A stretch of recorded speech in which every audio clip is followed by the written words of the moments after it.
Yeah, this is gonna be so much fun. It's gonna be the cat's ass.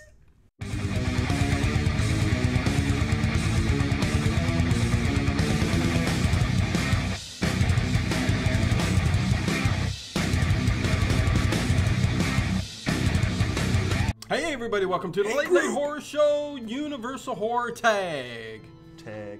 Yeah, you're it. Started by Steve Urshan. Go check out his channel. It's down below.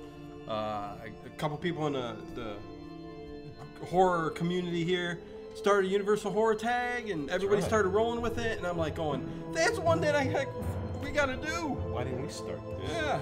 We're slipping in our old And age. it led to Hammer Horror Tag I found too from the same guy, Steve Urshan, his channel. So yes, we're going to do that too, which is going to be separate. So we'll just talk about, and this is going to be. We gotta keep them separated. It does. Yes, we do. You know, huh? We're going to keep it classic too. Yeah, we're going to keep this classic Universal horror. I think that's the intent I here. think that's the intent. Like we were talking about. A couple of questions, it's pretty much the intent. Yeah, I mean, because if you go to Universal in general, you got frickin' tons of you can throw Halloween in there, right? Halloween. Isn't it a Universal? Two? Okay. 3. But so no, this is all classic we're gonna do. So Classic. yeah, classic Universal horror. So where do we start with this bit? We are going to start off with question number 1. Why do we always start with question 1? I don't know. We should hop around. I say we do them in any damn order we want. We could. Nah, You all right with this? Yeah, Yeah, you in screen here a little bit, and you got two. Snuggle up. And you got 2 for 1 here, so you're gonna get 2 different. It'd be curious if we get the same answers or not. I think a lot of times we will, but yeah, we'll see. There's one I'm curious about Really? to see if you're gonna. I know you're not gonna. You're gonna have a different answer than me. But okay. Question number 1 says, if you were the Invisible Man or the Invisible Woman, how would you use your power? Okay. And how would you use your power? you want me to go first or you? It doesn't matter. Your choice. Why don't you go first? Because I got a little different spin on that. I could go first. I would do everything possible to sneak into military institutions and find out what they know about extraterrestrials. Okay, that's a good one. Not to expose it, just for my own knowledge. Okay. That's what I. So we're going with the Invisible Man, because we're men. We're gonna always be invisible. So if we're going with that I intent, drink the monocane. I shoot it up whatever I do. And because I was gonna say, I mean, a lot of people are taking the easy way out and saying I'd do something good.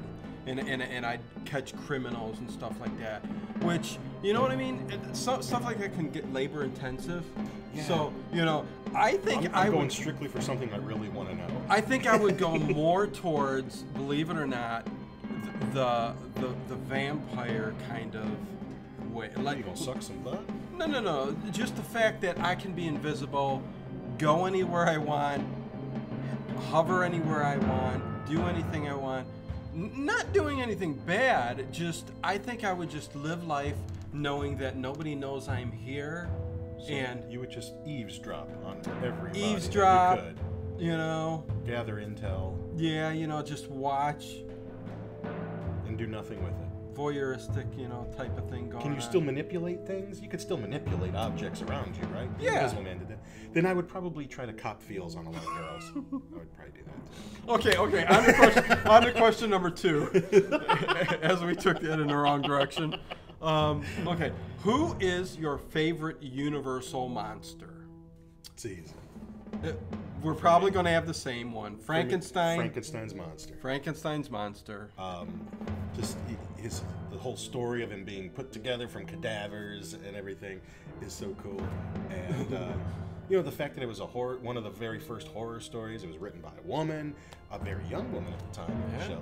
And you know, just there's something for me to enjoy about almost every iteration, every filmed version of the story. Right.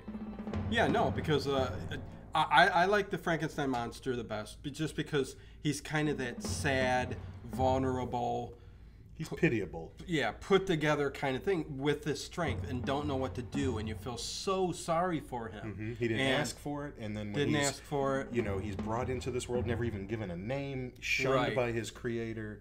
Not to mention that he looks awesome. Boris Karloff did an awesome job. The makeup effect, it's just everything about him was great. And I should also point out that when it comes to these questions, it's like this close to like answers, you know what I mean? Like we both said Frankenstein, but Dracula's there, the Wolfman's there, Creature from the Black Lagoon's kind of there for me too. So, but Frankenstein edges it out just a little bit. Yes. And like everything, we don't do anything short on the Late Late Horror Show, so we'll take it as short as we can we love here. You long time. So, question number 3. I'm interested how you answer. If Lawrence Talbot, a.k.a. the Wolfman... You didn't even need to tell me that. I know who Lawrence Talbot is. I know. Asked you to keep watch over him and shoot him with a silver bullet, if he changed, would you do it? Would I do it? Yes. No. You would. Okay. No. Number one... I'm going to say no, too, but let's see if our answers are the same. Number 1, I don't believe in killing anybody. Number 2... Why doesn't he just off himself? Why can't he just shoot himself with that gun and the silver bullet? Why do I got to do it and put myself in jeopardy? Right, which leads to my reasoning behind it. It's like, okay, man, do it yourself. Okay, I shoot him, but then he transforms back to human, and I'm, going to have committed murder. All of a sudden, there's a wanted poster with your name on it. So I'm wanted by the cops. And it's not like Lawrence Talbot is from a gypsy family. No, he's from a wealthy family. Right. So, yeah. So no. So that was an easy one. Yeah. Sorry, Lawrence. You do it yourself. Yeah. I mean, it sucks, but get the guts up before you turn. You know what I mean? Question number 4. Who would win in a fight? Dracula or Frankenstein's monster? Always ask these questions. Who would win in a fight? It's always. You want to go first this time? It's a good question. Who do you think would win in a fight? There's going to be 2 different opinions on this, but Dracula.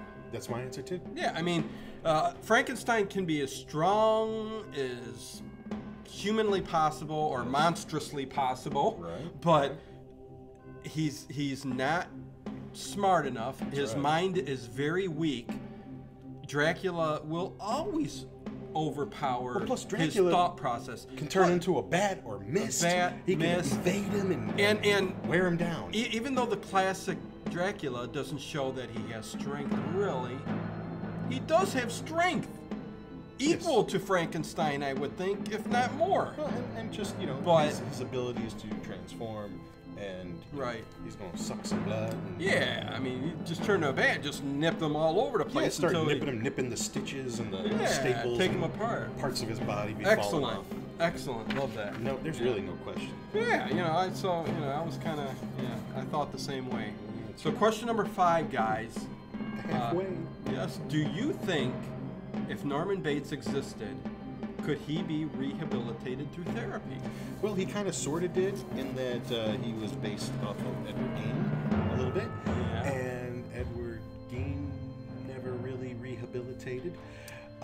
So I'm going to say Norman Bates is a little bit too far gone in the head. It's been too long, and despite the sequels, I don't think he's going to bounce back from those mommy issues. Yeah, I am going to say the same thing. I think a couple people I heard say nowadays medically, you're able to do that. You can dope somebody up to the point that they can't move off the bed, but can you really rehabilitate his mind?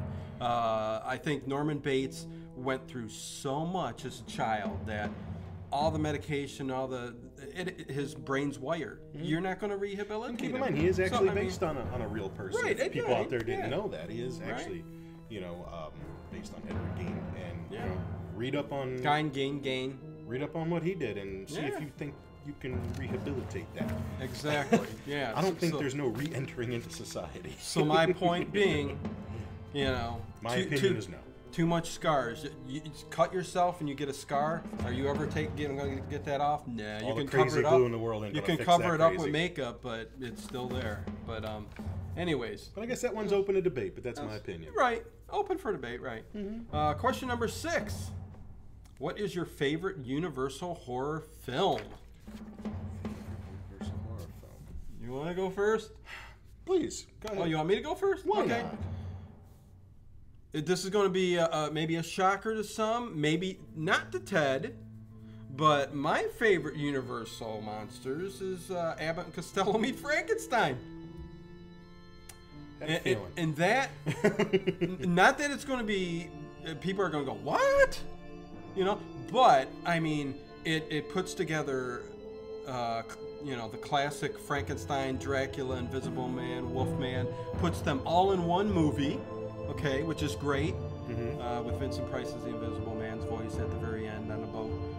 But it also includes, you know, one of my favorites of all time, comedic duo, Abbott and Costello.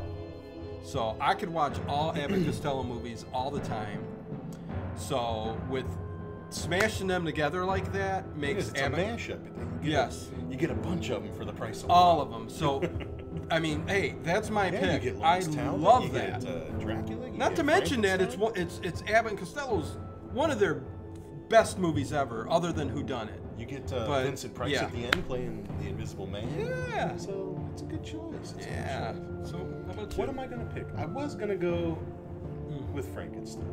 Because he's my favorite monster. And I do love Frankenstein. Right. But as time has gone on and I've revisited some of these movies, one that I really love to watch again and again is Creature from the Black Lagoon. Okay. All right. But I want to add to that. That the reason for that is you really need to watch all three of them. Creature Walks Among Us, Revenge of the Creature, all those. Right. If you watch all three of them in a row, it really is one big movie. Yeah. And even though you might feel a little bit bad for him in the first one because he's just doing what he's supposed to be doing, as you watch all three of them, he's taken from his environment, he's experimented on, he's altered, he becomes something different than what he started as, and he becomes very pitiable. And he's got this great arc that some of the other monsters, you know, Lawrence Talbot, Frankenstein, they have little arcs there too, but not so much the same, in my opinion, as the Creature from the Black Lagoon. So I will say Creature from the Black Lagoon, but I'm really talking about all three of the films together as one film. I think those should be viewed together. Excellent. Great choice. I debated on that because I love the 50s horror too. And I got a chance to see it with my daughter a couple of years ago in the real 3D. Yeah. And that was amazing. That was awesome. Yes. Okay, so there you go. Always going to get different answers from us. Everybody's got a different opinion. Had to get that out. I don't. Mine's the same. Okay, sorry guys. I'm Number drinking 7. Dr. Pepper and you're the one burping. I know. It's cool. Question number 7. And we go a little bit out of the black and white now here. So, Just a joke. If Jaws was released today, would it still have the same effect? Go first. Sure. Obviously not. I know. I was going to say the exact same thing. Obviously. Not at all. People are much more used to spectacle and cheap scares, and Jaws would be seen as long and dull. That you never see the shark. True. and the reason that Jaws had to be done that way is because the damn shark didn't work. Right. They wanted you to have more shark, but the shark wouldn't work. So that's where John Williams' score comes in. And the few times you do see the shark, scared the hell out of me when I was a kid watching it on the ABC Sunday night movie. I mean, it's always been it's up there as one of the greats of all time. Don't ask me really why. I mean, it's a great flick. Don't get me wrong. The way that it's edited, it just builds that suspense. Right. I think the suspense coupled with that music. Yes. And the characters, Richard Dreyfuss and Roy Schneider, Robert Shaw getting eaten by the damn shark. Yeah. It was at that point on the Sunday night movie when I screamed. He was great. I remember my dad or my mom. It was my mom telling me that it was a Muppet because I was crying. And I've said this on our show before. I was like, hey, I ain't no Muppet. No, I ain't never seen a Muppet do that. I know. I remember the old toy where you would have to get all the... It was a game. Yeah, you would have to get all the things out of the mouth. You had a little fish hook. Buoy and the inner tin can and stuff. Inner tube, and then the mouth would close shut. I had that game. And it was cool. So memories back then. So it wouldn't have the same effect. I mean, you got new movies like Meg and stuff like that, It would be but this lost is and forgotten. big CGI spectacles that they're Now trying you to need do. Sharknado. Yeah, you sci-fi movies. But anyways, let's move on to question number 8. 8. Question number 8. What is the best version of the Mummy? This one, okay, Steve Urshan, I get the questions and I love them all, and I'm glad you did this. This one's probably kind of a... This is you can flush this one down the toilet, but anyway. No one's gonna say. Number 8. What is the best version of the Mummy? The Boris Karloff version, the Brendan Fraser remake, or Tom Cruise remake?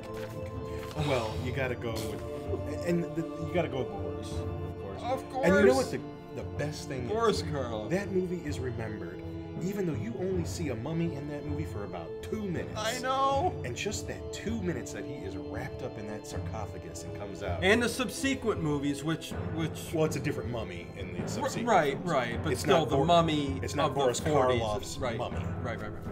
But yeah, same here. I mean, you know, you got into Brendan Fraser, which But was you know what I will say? big. That's not so much a horror film as it's more just like, to me, Yeah. and I like Brendan Fraser.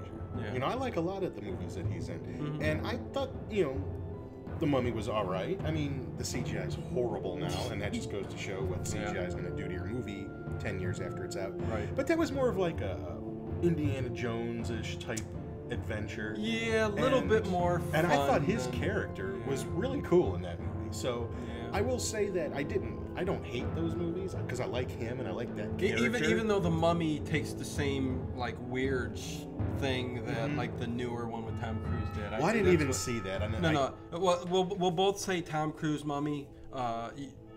Shit. Okay, so I didn't there even you go. see it. Let's just put it that way. That's how much it meant to me. Right. Is that I didn't see it. Yeah. So You don't need to be in the plane flying. I got lots of other movies to watch. Yes. So moving on. Question number 9. What is the most underrated Universal horror film? The most underrated. I had to think about this, and I don't know if my answer is really an underrated film. I wonder if you're going to say the same thing. But it's a film that I think needs to be up there a little bit more. Yes. And that's Old Dark House. Oh, yep. Is that what you're going to say? Exactly. I knew you were going to say that too. I mean, and it's thought of in the community of people who love classic. They love horror. They love it, but maybe someone who's just getting into these movies. Maybe some of the new people out there that, hey, I want to try those out. They're all coming out on Blu-ray. I want to get that set and try them out. This one's not included in it because it's not monsters. Right. But you got Boris playing this great character. You got this really weird family in this and the house. feel and atmosphere. That to old this. dude up in the attic that I think was played by a woman, Yes. or voiced by a woman. It's just got a sense of creepiness throughout the whole thing, and it's fantastic. Excellent. If you guys are Universal fans that have not seen the Old Dark House, you've got to watch it. We even did an old commentary on it a long time ago. I had diarrhea in the middle of it and had to leave. Yeah, oh God, yeah, that was so funny. Ted got up and left in the middle. But anyways, so yeah, the Old Dark House. I kind of thought the same way. So yeah, perfect. I mean, the only other one I would maybe mention, and again, it's ones that classic horror fans love, but maybe some of you out there don't know, is The Black Cat with Boris Karloff and Bela Lugosi. Yeah. Pretty badass movie. Oh, badass. Retro. Very weird architecture in that film. Yeah. Love it. Those two. So here we go with question number 10. Number 10? And this is going to be interesting. Who is the better Dracula, Bela Lugosi or Christopher Lee? Man, you're really twisting a knife in me. I know. You're tearing me apart. This can almost, I mean, we can take the easy way out, which I think a couple others did, and say they're equally I won't do that. good, but we won't do that. Yeah. Well, I already know your answer, so I guess everyone's just waiting for mine since I'm the big hammer nut. I will give it to Bela Lugosi. Oh, and I love, okay. I love Right, the Christopher it's like Lee this- Dracula movies It's probably like this more. close. Yeah. I like them more, but Bela is just so iconic. Right. He created it on stage. How can you not? He love created it? it in the film, and without Bela. him, you don't have Christopher Lee doing what he did. So you had to have Bela first. You got to give it to him. Yeah. So I'm not going to say equal. I'm going to say Bela Lugosi set the standard for what Dracula was. Yeah. That carried out throughout until what, the 80s, I guess. You know, even Monster Squad and movies that had Dracula in it, that's how he looked. Yep. You know, I think until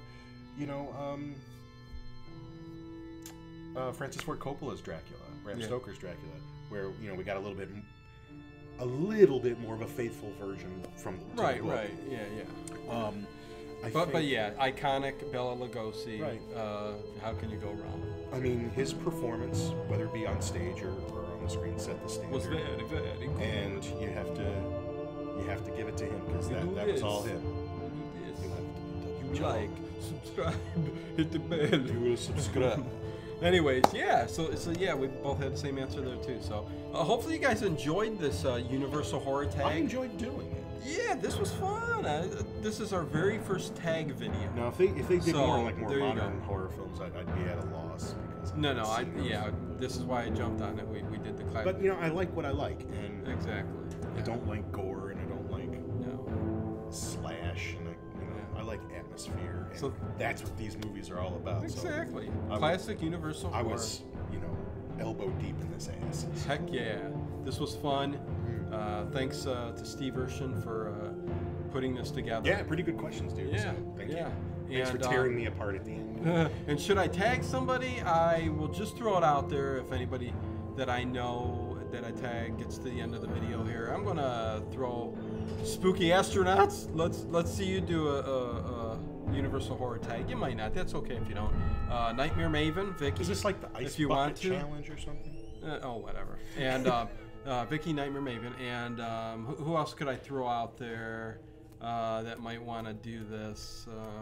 Oh God, I don't even know who else. Whoever else wants to do it, I'll throw those two out there. Mikey likes it. I could say Luke from Confused Reviews if you want to do, but he doesn't do this kind of thing. So, anyways, there you go. Until next week, like, subscribe, hit the bell icon, and all that good stuff. Check out the links below, and we'll catch you. Sending those letters and postcards. Yeah, and we'll catch you. We'll catch you on the flip side.